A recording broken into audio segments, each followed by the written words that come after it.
IGNOU EEC 010 जो कि आपका सब्जेक्ट है नेशनल इनकम अकाउंटिंग और हिंदी में कहें तो राष्ट्रीय आय लेखांकन। आज के वीडियो में हम आपको इस सब्जेक्ट के पिछले 5 साल के प्रीवियस ईयर क्वेश्चंस पेपर दिखाएंगे। साथ ही साथ आपको ये बताएंगे कि ये जो प्रीवियस ईयर के क्वेश्चन पेपर हैं इनको आप फ्री में डाउनलोड कैसे कर सकते हैं और हर एक क्वेश्चन का आपको आंसर कैसे निकालना है, ये सारी जानकारी आज की वीडियो में आपको मिलेंगी। और मैं बता दूं, ये जितने भी प्रीवियस ईयर क्वेश्चन पेपर हैं ये आपके इंग्लिश और हिंदी दोनों मीडियम में अवेलेबल हैं, तो आप किसी भी मीडियम से हो ये वीडियो आपके लिए बहुत ज्यादा धमाकेदार और बहुत ज्यादा इंपॉर्टेंट होने वाली है। तो चलिए आज की वीडियो शुरू करते हैं।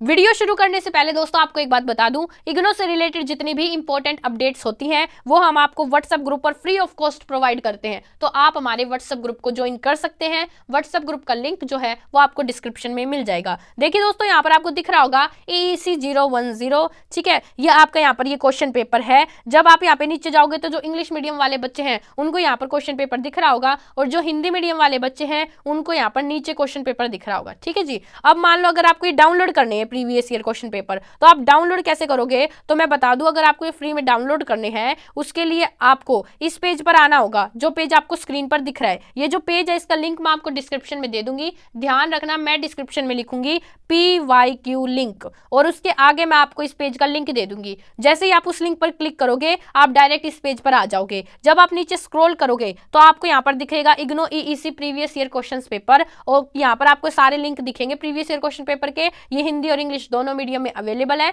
और आप इनको आसानी से डाउनलोड कर सकते हो। जैसे कि मैं आपको एक इनमें से डाउनलोड करके दिखाती हूँ। फॉर एग्जांपल मान लो आपको जून 2024 वाला ये जो आपका प्रीवियस ईयर क्वेश्चन पेपर है आपको डाउनलोड करना है, तो आपको क्या करना है, आपको जो लिंक दिख रहा होगा क्लिक हेयर, आपको इस पर क्लिक करना है। जैसे ही आप इस पर क्लिक करेंगे तो आपके सामने यहाँ पर ये क्वेश्चन पेपर ओपन हो जाएगा। इस क्वेश्चन पेपर को आप यहाँ से डाउनलोड कर सकते हैं। डाउनलोड का साइन दिख रहा है, इस पर क्लिक करना, जो भी आपके पास डिवाइस है उसमें आपका ये जो क्वेश्चन पेपर है ये डाउनलोड हो जाएगा। आपको बता दूं, ऊपर तो ये जो इंग्लिश मीडियम वाले बच्चे हैं उनके लिए क्वेश्चन पेपर दे रखा है और जैसे जैसे आप जो नीचे आओगे तो जो हिंदी मीडियम वाले बच्चे हैं उनके लिए भी यहाँ पर क्वेश्चन पेपर दे रखा है। अब हम बात करते हैं इसके एग्जाम पैटर्न की, आपको एग्जाम पैटर्न क्या कैसे है क्या है, तो वो बात करते हैं। तो ये जो आपका पेपर है टोटल 100 नंबर का आएगा और इसमें आपको 2 सेक्शन मिलेंगे। देखो, एक तो आपको दिख रहा होगा भाग क, ऐसे ही आपको इंग्लिश में सेक्शन 1 दिखेगा और जब आप नीचे आओगे तब आपको दिखेगा भाग ख, ऐसे ही आपको जो इंग्लिश है उसमें सेक्शन 2 दिखेगा, ठीक है जी। अब क्या है यहाँ पर देखो तुम्हें साफ साफ बताया गया है कि जो ये भाग क, इसमें से सिर्फ तुम्हें 2 ही क्वेश्चन करने हैं। जो तुम्हें 2 क्वेश्चन सही लगे वो तुम 2 क्वेश्चन करना और ये जो तुम्हारा भाग ख है इनमें से आपको किन्हीं 5 प्रश्नों के जो उत्तर है वो लिखने और हर एक क्वेश्चन का जो आंसर है वो 300 शब्दों में ही होना चाहिए आपका, ठीक है जी। अब मैं आपको पिछले साल का क्वेश्चन पेपर है इसमें क्वेश्चंस पढ़ के दिखाती हूँ कि किस तरह के क्वेश्चन आए थे, लेकिन वीडियो के लास्ट में मैं ये भी जरूर बताऊंगी कि आप हर एक क्वेश्चन का आंसर आसानी से कैसे निकाल सकते हैं। उसके लिए आपको ये वीडियो लास्ट तक देखनी होगी, चाहे आप हिंदी मीडियम के स्टूडेंट हो या इंग्लिश मीडियम के। आंसर निकालने का जो प्रोसेस है वो एग्जैक्ट सेम है, उसके लिए आपको वीडियो के लास्ट तक बने रहना होगा और आपको कोई भी क्वेश्चन हो उसका आंसर आसानी से आप यूं निकाल दोगे। तो चलिए अब देखते हैं कि जो पिछले साल का क्वेश्चन पेपर था इसमें आपके क्या क्या क्वेश्चन आए थे। तो देखो, पहला क्वेश्चन आपका आया हुआ था राष्ट्रीय अर्थव्यवस्था में बचत का क्या महत्व है, बचत की दर किस प्रकार निर्धारित की जाती है, बचतों के क्षेत्रीय वितरण की चर्चा कीजिए और बताइए कि भारत में कौन सा क्षेत्र बचत में सबसे बड़ा हिस्सा योगदान देता है, ठीक है। नेक्स्ट क्वेश्चन था आपका यहाँ पर राष्ट्रीय आय के आकलन की मूल्य वृद्धि विधि की व्याख्या कीजिए, उपयुक्त उदाहरणों का उपयोग करके उस क्षेत्र को इंगित कीजिए जिसमें मुख्य रूप से मूल्य वृद्धि विधि का प्रयोग किया जाता है। क्वेश्चन नंबर जो 3 यहाँ पर आया हुआ था वो था आपका सेवा क्षेत्र से आपका क्या अभिप्राय है, इसके घटक क्या हैं, भारत में इस क्षेत्र के सकल घरेलू उत्पादन में योगदान को आप कैसे मापते हैं। जो नेक्स्ट क्वेश्चन नंबर 4 था वो था आपका जीवन के भौतिक गुणवत्ता सूचकांक की संकल्पना की व्याख्या कीजिए, विकास और आर्थिक कल्याण के मापक के रूप में इस सूचक का प्रभावशाली का मूल्यांकन कीजिए। फिर आपका यहाँ से भाग ख शुरू हो जाता है और क्वेश्चन नंबर जो 5 आपका पिछले साल आया था वो था पर्यावरणीय लेखांकन की अवधारणा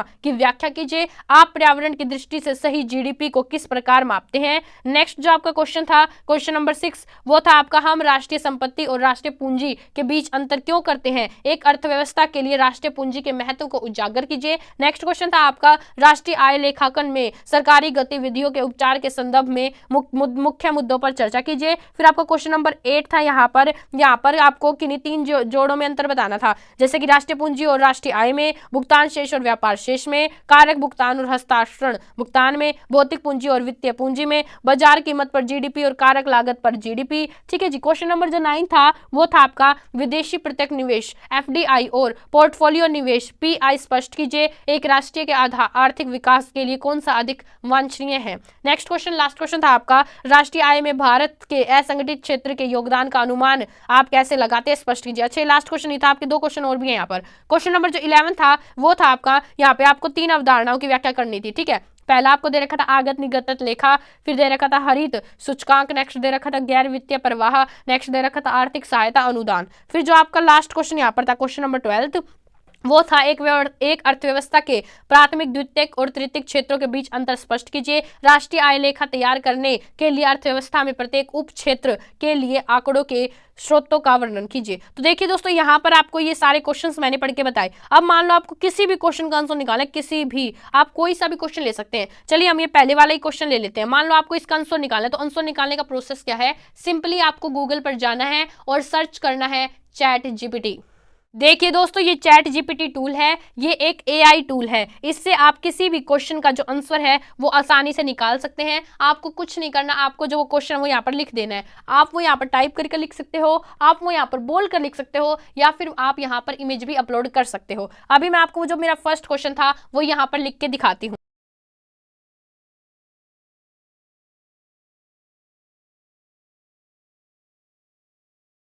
देखिए दोस्तों, मैंने यहाँ पर वो जो आपका फर्स्ट क्वेश्चन था वो लिख दिया है। क्वेश्चन लिखने के बाद यहाँ पर आपको सर्च पर क्लिक करना है। जैसे ही आप सर्च पर क्लिक करोगे तो ये आपको ऑटोमेटिकली उस क्वेश्चन का आंसर दे देगा। मतलब अब आपको आंसर निकालने के लिए बुक को नहीं टटोलना, अब आपको आंसर निकालने के लिए गूगल पर अपना दिमाग खराब नहीं करना, यूट्यूब पर मत्थामारी नहीं करनी। अब आपको डायरेक्ट जो आंसर है वो चैट जीपीटी के थ्रू मिल जाएगा। आपको क्या करना है, आपको डायरेक्ट चैट जीपीटी पर जाना है, क्वेश्चन यहाँ पर लिख देना है, ये आपको डायरेक्ट यहाँ पर आंसर दे देगा। आप ये आंसर यहाँ से भी पढ़ सकते हो, नहीं तो आपको क्या करना है, आपको इस पर लॉन्ग प्रेस करके आपको यहाँ पर सेलेक्ट टेक्स्ट दिख रहा होगा, आपको उस पर क्लिक करना है। यहाँ से भी आप ये जो आंसर है इसको आसानी से पढ़ सकते हो। अब मैं आपको एक और इंपॉर्टेंट चीज बताती हूँ, क्योंकि आप वीडियो के यहाँ तक आए हैं तो आपका एक बोनस पॉइंट बनता है, और वो बोनस पॉइंट आपके लिए ये है कि मान लो आपने ये आंसर पढ़ा लेकिन आपको ये याद नहीं हो रहा, आपको याद करने में प्रॉब्लम्स आ रही है, तो आपको क्या करना है, आपको यहाँ पर सर्च में लिखना है कि जो आपने मुझे अभी ऊपर उत्तर दिया है ना, इसको और आसान भाषा में लिख दो ताकि मैं इसे आसानी से समझ सकूं। अगर आप ऐसा लिखते हैं, आप हिंदी में भी लिख सकते हैं, इंग्लिश में, आपकी चॉइस है।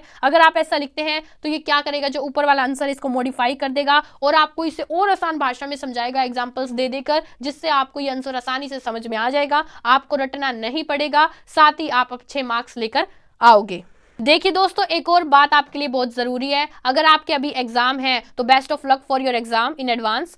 और एक और चीज मैं आपको ये कहना चाहूंगी कि जो आपका आंसर शीट होती है उसका फ्रंट पेज आपको फिल करना आना चाहिए, क्योंकि कई बार क्या होता है बच्चे वहां पर कुछ मिस्टेक्स कर देते हैं जिसकी वजह से उनका एग्जाम कैंसिल हो जाता है। ऐसा बहुत सारे बच्चों के साथ हुआ है, इसलिए मैं आपको पहले इन्फॉर्म कर रही हूँ कि भैया 5-10 मिनट लगती है, एक बार वीडियो देखनी है तो वीडियो देख लो, लेकिन पता कर लो कि आंसर शीट का जो फर्स्ट पेज होगा वो कैसे फिल होगा। दूसरी, जो इग्नू की तरफ से गाइडलाइंस इंस्ट्रक्शंस आती हैं वो भी तुम्हें पता होनी चाहिए कि क्या लेके जाना है, क्या लेके नहीं जाना, टाइमिंग क्या है, सारी चीजें आपको पता होनी चाहिए अगर आप एग्जाम देने जा रहे हैं। तो उसकी भी मैंने डेडिकेटेड वीडियो बना रखी है, दोनों टॉपिक्स की डेडिकेटेड वीडियो आपके लिए बना रखी है चैनल पर। आप कहोगे तो मैं उनका जो लिंक है वो डिस्क्रिप्शन में दे दूंगी, आप वहां से जाकर डायरेक्ट देख सकते हैं। देखिए दोस्तों, वीडियो अच्छी लगी तो वीडियो को लाइक करें और चैनल को जरूर सब्सक्राइब कर लें, क्योंकि इस चैनल पर हम आपके लिए इग्नू से रिलेटेड जितनी भी अपडेट्स हैं वो टाइम टू टाइम लाते रहते हैं। और आप हमारे व्हाट्सएप ग्रुप को भी ज्वाइन कर सकते हैं, क्योंकि जो व्हाट्सएप ग्रुप है इग्नू से रिलेटेड जितनी भी अपडेट्स हैं वहां पर भी हम आपको फ्री ऑफ कॉस्ट प्रोवाइड करते हैं। आज के लिए बस इतना ही, धन्यवाद।